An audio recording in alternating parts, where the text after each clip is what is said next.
Ladies and gentlemen, welcome to another exciting episode of Caught on the Mic. I'm really excited to speak with my next guest.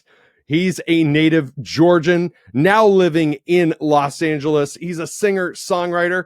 Some of you might have learned about him through a viral moment a couple of months back, but there's a lot more to his story than what is on the surface. Today, I am glad to welcome Brendan Abernathy to the show. How the heck are you, my friend? Howdy, Mike. I'm great. It's been an awesome day. Weather is beautiful. I've been editing videos, as musical artists do.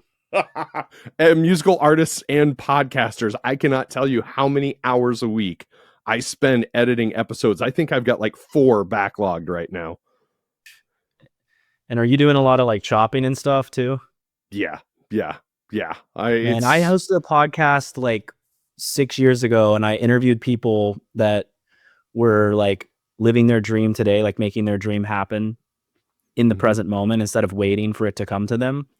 And I loved it, and I had some amazing conversations, but the editing sent me. I couldn't keep doing it. So I think I did like 20 episodes, and then so I admire you and I applaud you for your. Well, thank you, man. Thank you. I just crossed 200 episodes. I've been doing it for 5 years, but I will tell you, the first 4 years that I did it audio only, and that was so much easier to edit than going video. But my growth has come from the video in the last year, so it's a double-sided coin, man, no matter which way you cut it.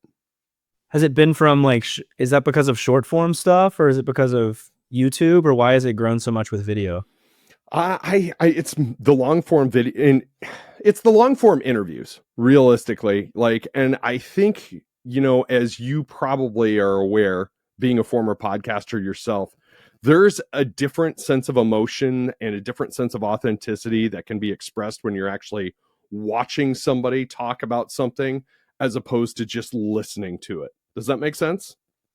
Yeah, definitely. I think I understand it as a musician more than anything, right? Because I've played over 700 live shows, and so for me, that's what it's all about, is like connecting with people. And I think there's even an interesting like language lost between being in the room with someone and seeing it through a screen. I actually know that because of how the internet perceives my live performances versus how I mean, pretty much everyone who comes to the live performances perceives the live performances. So I think I think as much as we can retain communicatively is a major win for communicating our essence. Yes. It's funny. This afternoon I watched a lot of your short form videos, and it seems like you've really built a culture around these intimate performances. And I really want to get into the weeds of that. But let's kind of take a step backwards first, and let's start at the beginning. Where did your love of music first take root, and when did you realize that this was something that you wanted to chase full time? Yeah, I barely even remember being really into music, but my parents tell me that I was like incredibly drawn to Cher and like VeggieTales in the back seat of the minivan. And I was raised on country music, Kicks 101.5 in Atlanta. We had a radio station called Eagle 106.7 back when I was a kid. Yeah. And then we had like 97.1 The River, which was just like classic rock. And so I was really raised on like the Eagles and James Taylor and Alan Jackson, Garth Brooks, George Strait, just like music that most kids from Georgia would listen to. And I mean, I was super into Toby Keith at a young age. But the real artist that just bewitched me for the first time was Jimmy Buffett. Oh, wow. When I was probably 3 or 4 years old. I mean, a guy singing about cheeseburgers in paradise, that'll get you as a kid. And I used to make these, I wish I had one with me, but I used to make these like album covers. So my first album has no music, but it's called Pickle Juice, and I'm in like a Hawaiian shirt. And I was just like leaning into the Jimmy Buffett thing. Career day as a kindergartner, I showed up as Jimmy Buffett. I got my first guitar when I was 6 because I wanted to be like Jimmy Buffett. My first and second concert were both Jimmy Buffett concerts. So I was a major Parrot head as like a elementary schooler. And then I started learning guitar. I took lessons. I definitely loved it, but growing up in Georgia, sports are king. And I still love sports to this day. I'm a huge football fan. I'm a huge baseball fan. I know the game just started. I'm excited to get that on in a bit. And like, I mean, I love sports. I grew up very competitive. I grew up in a competitive family. And I went to a school where athletics were definitely prioritized, I think, and your social hierarchy was determined on where you were picked on the pickup football field during recess at playground, like probably most kids in the South. And I realized that music was different and it wasn't cool. And so I stopped playing when I was about 8. So I'd only gotten about 2 years of guitar in at that point. And then when I was 10, I was riding around listening to one of those 2 country stations. I don't know, it might have even been 94.9 The Bull at that point, because we had 3 different stations. I don't know why I'm talking about radio so much. That's all right, man. Radio. And Taylor Swift's first ever song, Tim McGraw, came on, and something about it just like bewitched me. And later I heard her talking about writing music. I wrote my first song because of that. I was probably 11 or 12 when that happened. And then that's how I processed life all the way through middle school and high school. I've got the poster back there. I remain a big fan. Yeah, and I was raised on music like ABBA and stuff too. So, I mean, I've just always been around. My parents have good music taste, I think. And so I've always been around good music, and I've always been drawn to songwriters. And once I learned that people wrote the songs that I was hearing, I just wanted to do that in some capacity. Yes. You know, there's not a whole lot of difference between the South and the rural Midwest as far as stereotyping, and like, because I was in a small town in Iowa, and it was hard wanting to be the band guy in a town full of jocks. It's like, man, I've got to assimilate into sports, because I can't be the guy that's hauling his guitar like Richie Valens all over the place, you know? Yeah. So were you in like rock bands and stuff? Oh, absolutely. Yeah. I've played in everything from like ska bands to metal bands to doing the singer-songwriter thing myself. So yeah. Wow. Incredible. And then what sports did you play? Basketball, but I did mostly martial arts. And it's because I moved around so much as a kid. I was the new kid in school constantly. Spent most of my life living in big cities until high school. And then high school, I moved to this town of 1,500 people. And you want to talk about reverse culture shock, you know? Yeah. What's it called? The town I was from? Lenox, Iowa. Yep. Wow. Yeah. Yeah, I was texting. Some of my friends posted that they were on tour and they're staying in Iowa right now. And I said, that's unfortunate. And they were like, I live in Nebraska now, and you know what's funny? I get so much Iowa hate that I'm like, well, I've been living in Nebraska long enough that I kind of cite myself as being a native Nebraskan. Are you in like Lincoln or? Yep, that's exactly where I'm at. I lived in Omaha for 15 years, and then I moved to Lincoln not too long ago. Massive Runzas guy. Huge Runza guy. Yes. Slut for Runzas. I mean, I love it. Tell us about the below zero deal. Oh yeah. So like during the winter time, that Runza will sell you a Runza for I think however many cents below zero it is. So if it's -6, you're getting a Runza for 6 cents, but I think you have to buy something else to it. So like, yeah, we live for those freezing days. But I'll tell you, as much as I love Runza, I hardly order Runzas because they just don't sit well in my stomach. I don't even know what a Runza is, but I do know that the one time I had a Runza, it did not sit long. I'll say that. Exactly. It's Bavarian. It's like cabbage and ground beef it's definitely unique. Mike, Nebraska is an interesting state. It's kind of the most cultic state I've ever been to, maybe. Did you know you have a Nebraska society in like every state? Mm-hmm. That's wild. That's Yeah. wild. I'm about to go to Estes Park, Colorado, like tomorrow. I'm leaving for Estes Park, Colorado, and there's a Nebraska Cornhuskers store in Estes Park on the square. Why?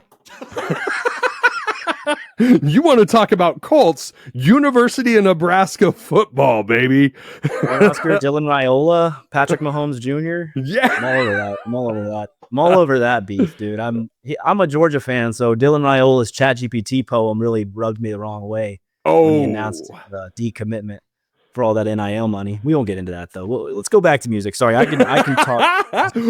well, let's get right to it. You've played over 700 plus shows, including, a period of time where you lived in your car for a while. What did that grind teach you about yourself, and how did it shape the artist that you've become? A majority of those shows were definitely to small groups of people, so probably between 30 and 75 people. Sure. And when you're playing to that many people, I had to learn how to genuinely connect with every person in the room. And so what I really learned through that is that I think if I have a gift as an artist, my gift is that I see people well and I make them feel seen and I make them feel like they belong in the room with me as much as I belong in the room with them, and that we're almost friends like very quickly. Yeah. And I think that's a really fun thing that I get to now carry into rock clubs and venues and hopefully theaters and larger venues and whatever, because I genuinely think that because 150 of my first 200 shows were socially distanced in parks and people's backyards in the middle of the pandemic, I truly began to see performance as a service and not as necessarily like a spotlight on me, but more as like an opportunity to take on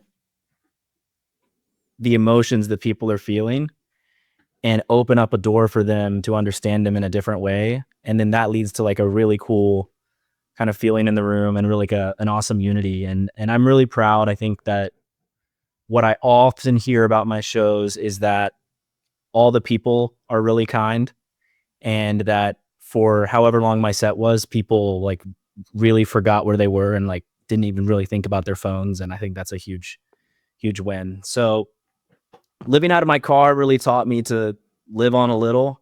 I was eating like Burger King 4 for $4, Wendy's 4 for $4. I was getting a pizza, making it last for 3 days.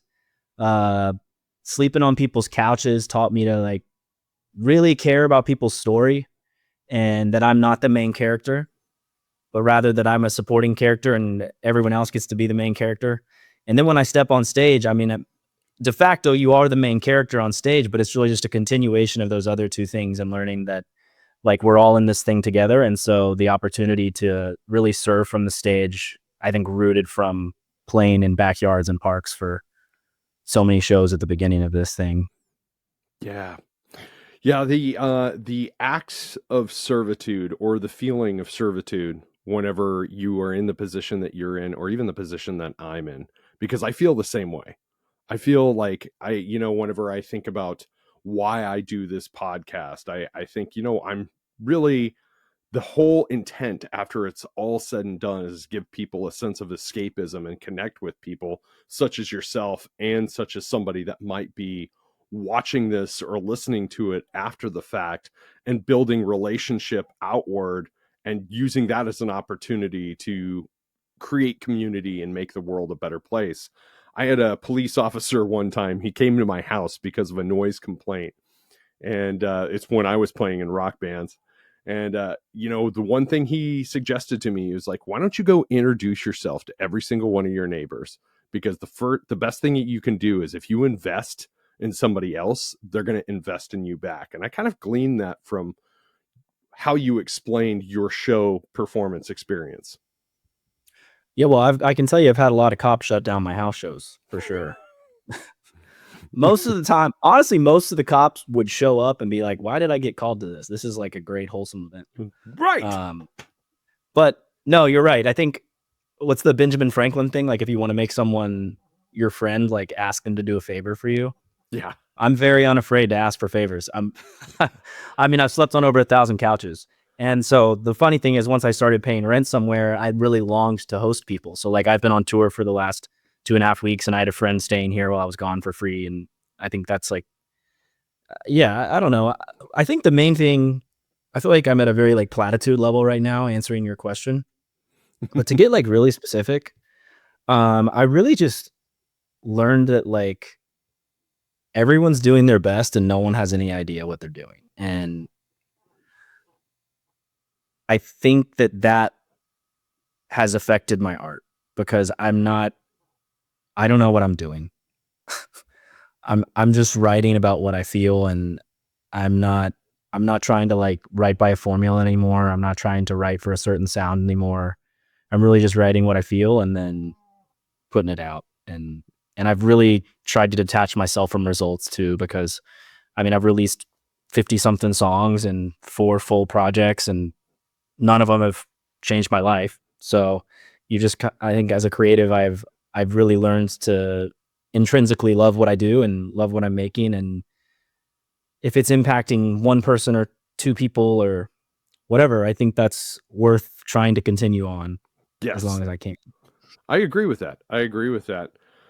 Well, let's talk about some life impacting moments. Let's talk about the viral whirlwind. Why don't you take us back to that moment when your performance of Married in a Year suddenly blew up online? What was that experience like from your side of the screen?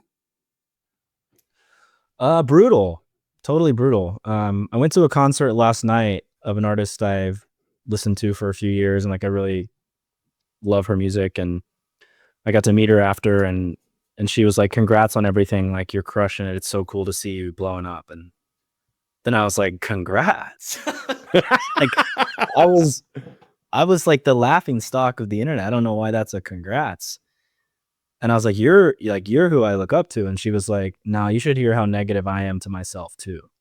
Right. So I think that's what's really unfortunate about pursuing music right now is that we're all climbing this invisible mountain and we don't really know where we're going. And when the video went viral, it felt like the mountain became visible for a couple weeks. Mm-hmm. And I could see the peak and I could see my dreams and I could see everything I hoped for. But at the same time, down where I was literally just getting attacked by like 100,000 people slandering my name who didn't understand who I am and anything. And because I've done all those live shows, I didn't really care that much about the negativity. Right. And I was so excited about finally being able to see like a route to my dreams. And then when everything kind of died down and it didn't turn into really like super substantial growth in record sales or ticket sales or merch sales or like anything that actually puts food on the table. When there wasn't like a direct A to B to that, it was definitely very disorienting and kind of depressing, to be honest. So yeah, I think every artist thinks they want to go viral, and that's like what everyone's working for. And I guess if I can be evidence of anything, it's not great. And granted, I didn't go like positively viral, but the value is in connecting with fans on the road, and the value is in writing songs, and the value is in those DMs you get from people that your song changed their life or saved their life or whatever. Do you feel like the whole experience taught you a new way to look at vulnerability in the internet age? I mean, I'm like a huge journaler. I filled up 3 journals since the day it went viral, which is definitely like the highest volume I've ever done. And I've really been trying to grapple with, okay, I'm going through this, so like I don't want it to be wasted. Right. Who am I becoming through this? How am I changing? How am I becoming better? I definitely think I have like a newfound superpower that I just don't give a shit. Like, you can say whatever you want to about me, and I'm probably I was getting on an Amtrak train to go from DC to New York with all my bag. I had like 5 bags, which is totally illegal on the Amtrak. And I'm like trying to load them all on this like small stop, and I'm getting so many dirty looks. And I didn't say this, but I was thinking like, y'all can say anything you want to me. I've already read it. Like, you can't say anything I have not already read about myself from a 2-follower account. So like, I don't. I think maybe that's a way I've changed is I'm not seeking the affirmation of everyone anymore. Right. And then I've definitely had to, I think, because it didn't pan out, because I got everything I wanted and then it didn't pan out, I've had to reevaluate how I find contentment. And Right. I've known that for 6 years. I've known that for my whole life, but it's really not until you're backed in a corner and you do learn that everything is vapor that you really start to like value what really matters in life, I think. So if anything, I wish I could say I care less about succeeding now than I did, but that is not the case. I do care less about unimportant opinions. Yeah. Yeah. And I understand, like, in the moment, they don't feel unimportant. Like, in the moment, it feels like the walls are closing in on you. And there's two things that I've leaned into. One, I've leaned into for the better part of my life, and it's that scene in 8 Mile. It's the very last scene where Eminem goes into the battle rap at the very end of the movie, and the way he wins is he tears himself down so his opponent has nothing to say about him. He just completely dismantles himself in front of his battle rapping opponent, and it's kind of it's a really cool way of like exposing vulnerability and just owning it and being like, okay, I've just said everything you're about to say about me. Give me something new. Most people will shut up at that point. What's the second one? And then the second one is one that I've seen recently, and I cannot believe it's who it came from. And I don't remember which one of the Paul brothers it was, whether it was Jake or Logan Paul, but it's just this little simple quote. And it says, your biggest fan is a person on the internet you've never met. Your biggest hater is probably somebody you know. And I've carried both of those things in my pocket, especially recently, as I'm having conversations with people, and it helps me cope because, Do you get like a lot I said, of hate? I don't. I don't typically. I don't typically, but when I do, and I have, it is those moments where it just feels like the walls close down. It's like, okay, do I need to re-edit this? Do I need to take down that post? Do I need to do this? And it's like, come on, and I have to take 5 minutes, breathe, and be like, dude. It's crazy how our minds are still so like animalistic, and we still Yes. just fixate on negative things when there can be like 100 positive comments, and if there's one negative one. And I think unfortunately it's just the way the internet is right now. I mean, you look at Taylor's most recent album. Yes. We who are fans, we love it. That's really all that matters. But all you see on the internet is that it sucks. And it's like, well, it doesn't suck. It's a fantastic album. And I don't understand why it be that way. But Well, I think the world tends to hate successful people for whatever reason. yeah, it sucks to be hated on when you're not successful, though. That's kind of no, I'm told. But it's interesting. At one point, I was really depressed after the whole moment. I don't even know how directly related it was. I don't think it was because of the moment. I think it was because I started to realize really how magical a successful career in music really is, and how like hard it is to grasp. And I drove up to see one of my best friends plays for the Detroit Tigers, and I drove up to see him play in Oakland in Sacramento against the Sacramento A's or whatever they're called now. And we got coffee, and I was opening up with him about how I was doing mentally, and how I was struggling to find motivation after.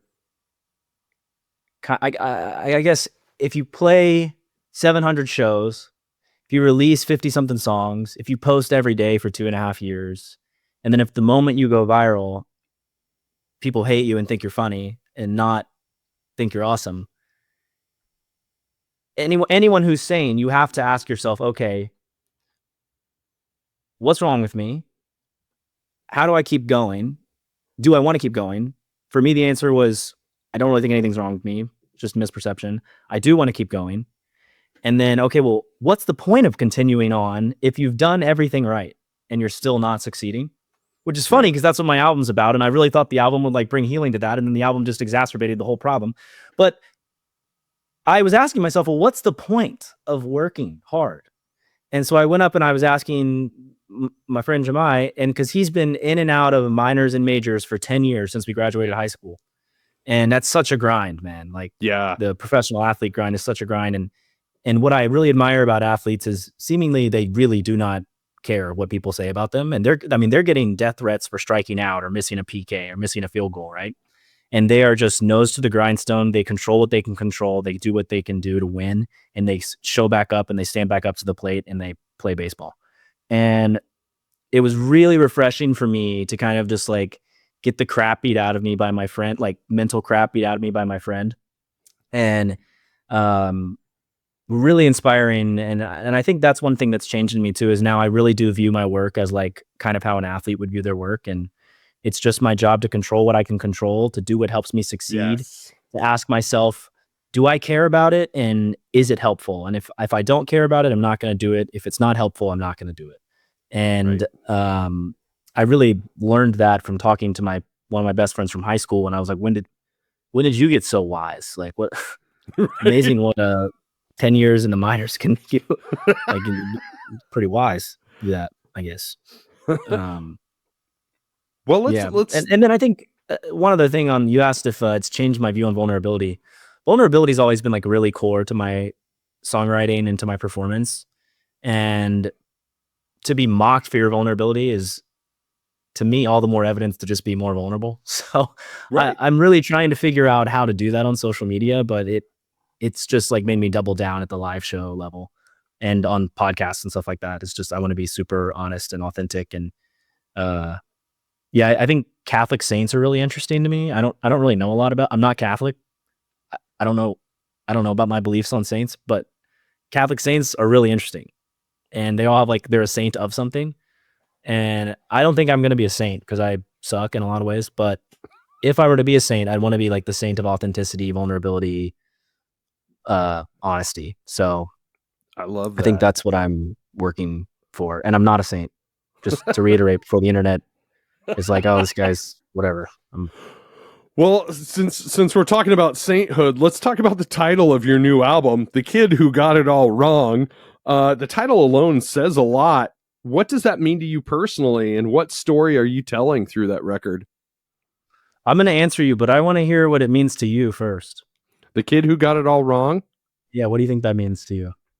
What it means to me, if I were to personify it, if I would take that phrase and I would personify it, honestly, it's this is going to sound cheesy, but I come from a different place, but I don't think the best lessons in life are learned from getting everything right. You have to fail upward. You can't, like, I lead people for my day job, and I don't talk about my day job on the podcast, but I lead people for my day job. And one of the speeches I give to them every day is like, hey, I just need you to make a decision. More is lost on indecision than making the wrong decision. You're going to make mistakes. You're going to get things wrong. But if you don't get things wrong, you are not going to learn anything about how to be better tomorrow than you are today. So I think that's what that title would mean if I were to personify it. Cool. Yeah.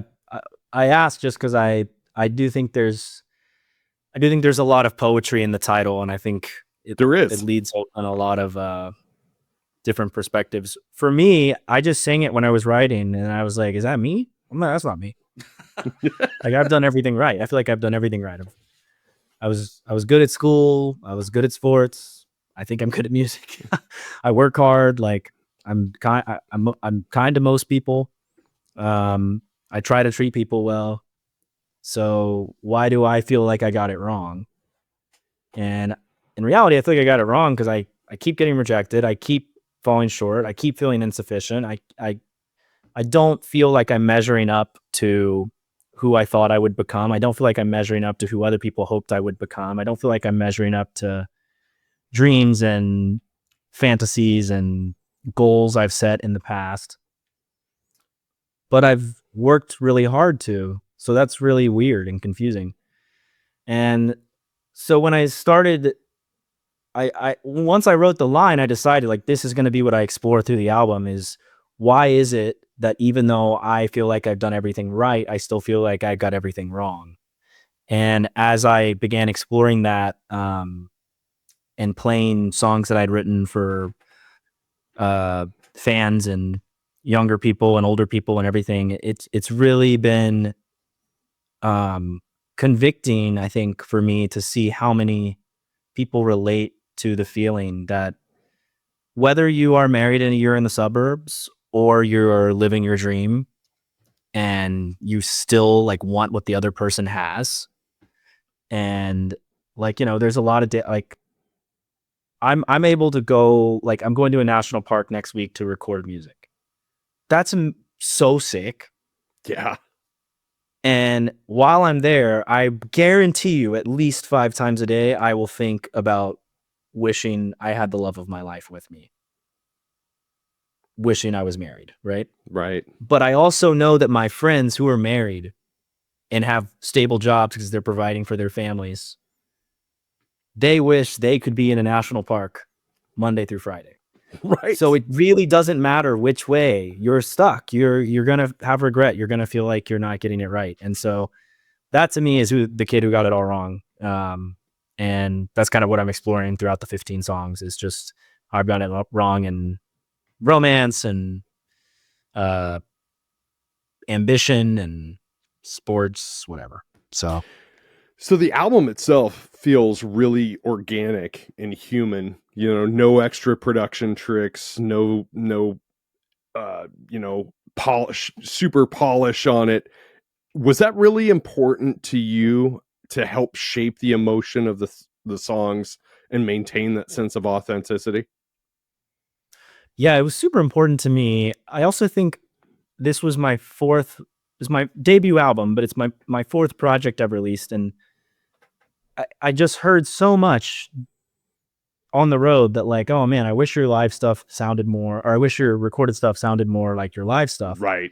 When my producer and I started considering like what actually people probably meant by that, we started to think maybe it's just like the polishing. And so we made really crucial sonic decisions at the onset that everything we recorded was going to be through a microphone. So everything was going to be real, organic instruments, that we weren't going to use like melodyne tuning, which is what most pop vocals do.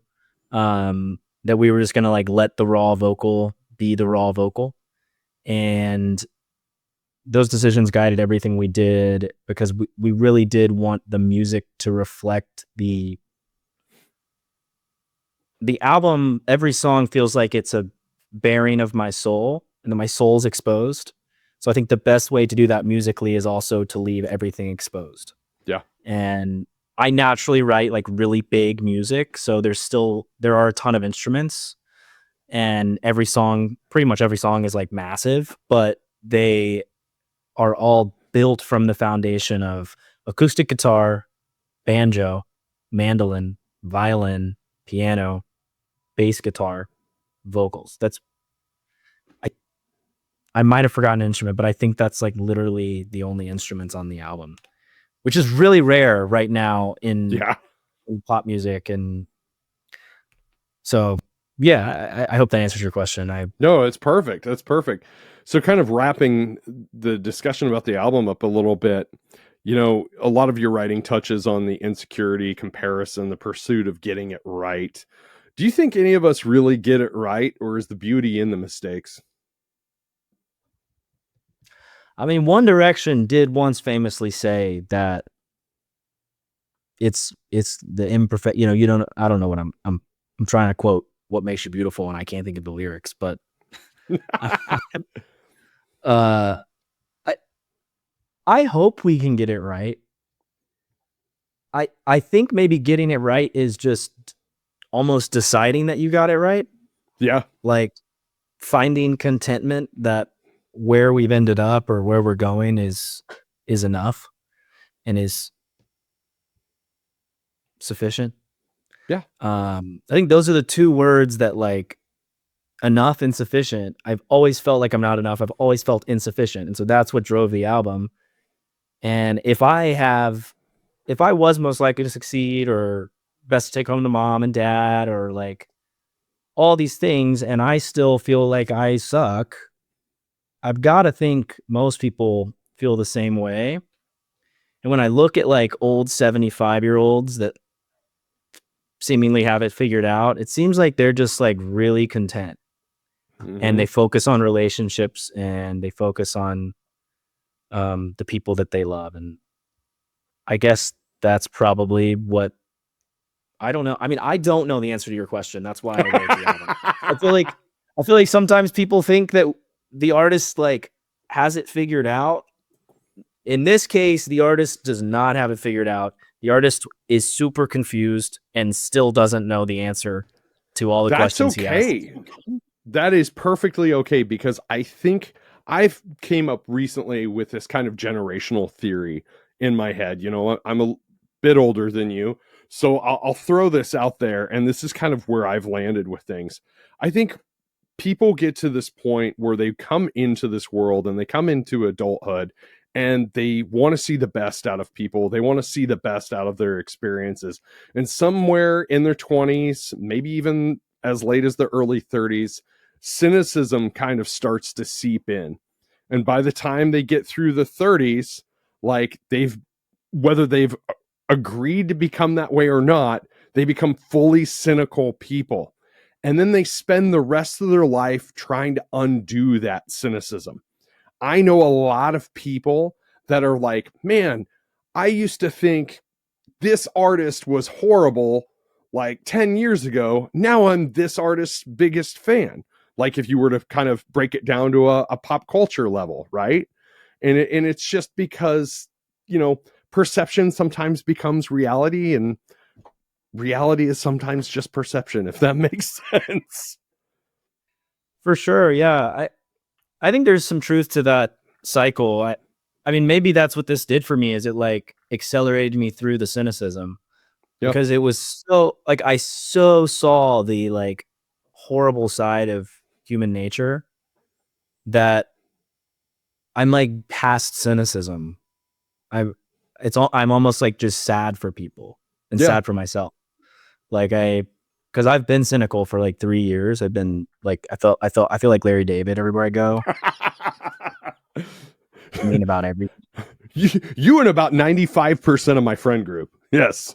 And I love Seinfeld, but I'm thinking about like, you know, I'm passing somebody. I'm like, you slow, so slow. And then somebody's passing me. I'm like, oh, big guy in a hurry, you know? And so right. Like, what are we doing? What are we doing? Right. Right. So yeah, I dressed up as Larry David for Halloween last year, which was pretty awesome. All cap. That's amazing. No, you know? I'm in the season of life where I feel like I'm relearning empathy. Like I got so cynical that my sense of empathy and how other people feel and how other people are impacted by my own behaviors, I just became blind to it. And now I'm kind of looking at that again, and I'm looking at finding joy in other people's joy again. And it's like, man, it's been a long time since I've looked at the world through that lens. And that's kind of where I landed on this whole thing, and where I kind of came up with this whole generational, you know, rotation, if you will. Yeah, the rotation, the 360. So you've built a reputation as everybody's favorite local artist What does that phrase mean to you, and how do you maintain that personal connection now that your audience has exploded? You know what's really funny? Everyone throws favorite in there. I've never put favorite in there. Everyone puts it in there. This is not just a you thing. Everyone puts it in there. Like, people will buy a shirt that says everyone's local artist, Mm-hmm. and they will be like, "Oh, I have my everyone's favorite local artist shirt on." I'm like, it's not on there. It's just not on there. Like, I would never claim to be someone's favorite anything. But maybe you should take it as a compliment. Maybe I do. That's what I was gonna say. Is I don't think any artist that I know of in music history, and definitely not right now, is leaning into like the beauty of being a local artist. Right. What is the beauty of being a local artist? You know your fans. Your fans show up every time. Your fans bring their friends. Your fans buy your merch. Your fans, like, they care about you. They care about your success, and they're rooting for you to get out of that town. Right? Mhm. That's what a local artist is. It's like, oh, this is our guy, and we hope he can break out, and then we hope he comes back when he breaks out. And I started saying that because people in Washington State were posting my music and being like, support local music. I'm like, I'm from Georgia. I could not be further from your state. I'm not looking to you at all. And then it hit me like, oh, these people feel like I'm their local artist because of doing these small, intimate gatherings and house shows and socially distanced shows and camps all around the country, and really getting to spending so much. I mean, if I play for an hour and a half, I usually talk to fans for 2 hours after. Like, every fan is a VIP. Every fan is important to me. I often say from stage, like, every artist is going to thank you for being there. I'm probably going to thank you like 6 times tonight, because I genuinely, like, you are more than just a number to me. You are a person, you have a story, and I'm really like stoked that you're here. So to me, that's what being a local artist is it's just like actually not seeing yourself as super self-important. And like, it's funny because I'm going to say your success is not dependent on like playing the biggest venue, but I definitely want to play bigger venues. Right. And when I do, I really want people to still feel like they're seeing their local artists. And I want people to feel valued, and I want people to feel like people and not like numbers and bodies in a room. That to me is what being everyone's local artist is. No one's actually ever asked me that, which is kind of crazy. Well, and that's what makes you everybody's favorite local artist. Just own it, okay? So you're kicking off a US tour this fall. What are you excited for on the road, and what do you hope people walk away with after seeing you play? One of my favorite parts of touring is eating food. So I'm excited to eat the different foods around the country. Like we mentioned Runzos earlier, I just got back from New York. I was smashing bagels every day. I got to know my bodega guy at the house I was staying at. Like, I really love food. I love sports. So if I can ever make an effort to like hike where I go, or go skiing in Colorado, or go to a Georgia game when I'm at a game, when I've got the show in Atlanta, like that to me, touring is a great excuse to see the country. And because I came up staying on people's couches, I would have like 4 shows in one town in a week, because I would just play at different people's houses. And I would always have a host that would like take me to their favorite restaurant, and then we would go get breakfast somewhere, we'd go get coffee somewhere. And so I really love seeing America for what it is. And so honestly, I'm excited for that. And then on the show front,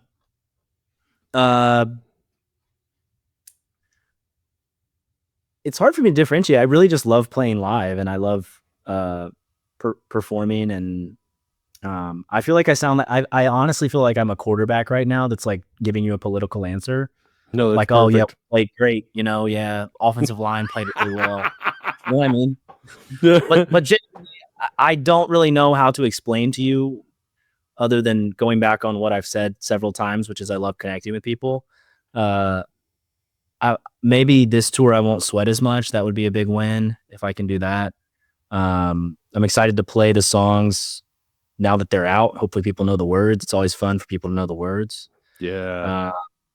yeah, man, it's just fun to get on a stage and sing your little heart out and bear it for people to make fun of. Well, it's funny, jumping from the favorite, or I'm sorry, everyone's local artist or Oh, you everyone's can say it. favorite local artist. Now wasn't all saying of it these, to- all I of wasn't these. trying to correct you. I was really making a point. No, dude, I love it.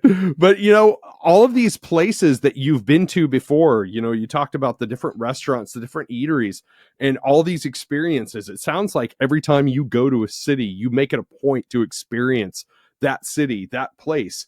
The more you visit those places become your local places, in a Yeah. roundabout way. And I think that's a beautiful experience. Yeah, I really love sandwiches. Me too, man. Specifically cold sandwiches. And I think that's a really hot take. And I want to make like a coffee table book of the best sandwiches in the United States. Yeah, take a picture and and then maybe like a selfie, like before you eat said sandwich and after, muck grab. You ever heard of that? Yeah. Mukbang? Yes. Mukbang my sandwich. Best sandwich in America, by the way, Mike, is at High Street Deli in San Luis Obispo, California. Gotcha. They have a sandwich called the Dutch Punch.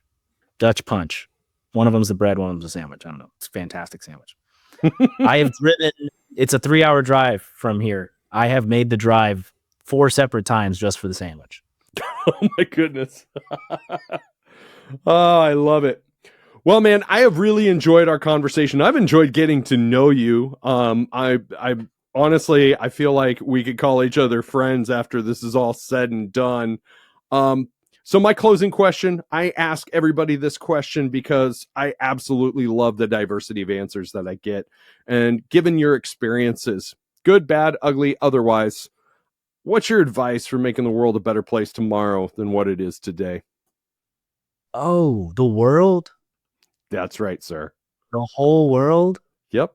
What can be done to make the world a better place tomorrow than what it is today? And I generally lean into small movements myself. I'm conflicted. Part of me wants to say, put your phone down and go do something nice for someone, like in your actual sphere of influence. And part of me wants to say, if something pisses you off on the internet, just keep scrolling. You don't have to engage with it. It is making you more upset, and it is only contributing to the problem. Yes. Like, there's no requirement. When someone's like, oh, the world sucks, it's like, put the phone down, buddy. Like, it's not that, just put the phone down. Like, this is great. This sucks. Right. Right. Yeah. I agree. Like my friends and I always joke, we're like, man, the world was a lot better when it was just flip phones and MySpace. Yeah, I just started working with management, and that's been amazing because today I deleted Instagram for the first time since June, when I had to delete it for my mental health. And it's so awesome to open my phone and not have the app that I instinctually open to get an endorphin rush, Yes. And I've already probably gained an hour of productivity today from not doom scrolling. So I think that how to make the world a better place. I wrote a song recently, and it's called Problem. And it starts off, I'll just speak some of the lyrics to you. I think it's an interesting point, but I say, cold cup of coffee, 10 in the morning. I can quit whenever I want. I'm probably sipping carcinogens, but at least I haven't drank in a month. I ain't got a problem. No. And I got the idea from that because I went skiing one time, and I slept in my car in the Denny's parking lot, and my friends slept in their car in the Denny's parking lot. And we woke up, and it's 7 a.m., and my buddy's grabbing something out of his suitcase. And it's this really exotic looking Bionicle type vibe. And I was like, what you got there? And he goes, oh, it's a vape, an e-cigarette. Would you like some? And I was like, I'm good, thanks. And he goes, why not? First of all, it's 7 a.m., so I could hit you with that. I hit you with it 7 a.m. Right. I was like, I don't vape. I didn't even say, I was just like, I don't vape. Thank you. And he goes, you're not going to judge me for it though, right? I was like, no, I don't care. Like, he goes, okay, I just want to make sure it's like judgment free. I was like, yeah, dude, I'm not going to judge you for vaping. I have my own vices. And he goes, really, what are your vices? And I was like, I drink a lot of Dr. Pepper. And he said, yeah, man, well, you got to stop that. It's going to give you diabetes, high cholesterol, heart disease. And I was like, it's too early for this. And I walked away. But it hit me that like we all have a problem and we sit around and judge other people for their problems. And so the song ends up getting to the place of I am the problem. And it's like, if I want to see something change in the world, I can make an effort to do that today. I might, and I don't have to post about it. Right. Which is one thing I think we forget is like, we can just go love someone. We don't have to make a big scene. Right. Man, it's funny. You talked about deleting Instagram there right before the pandemic.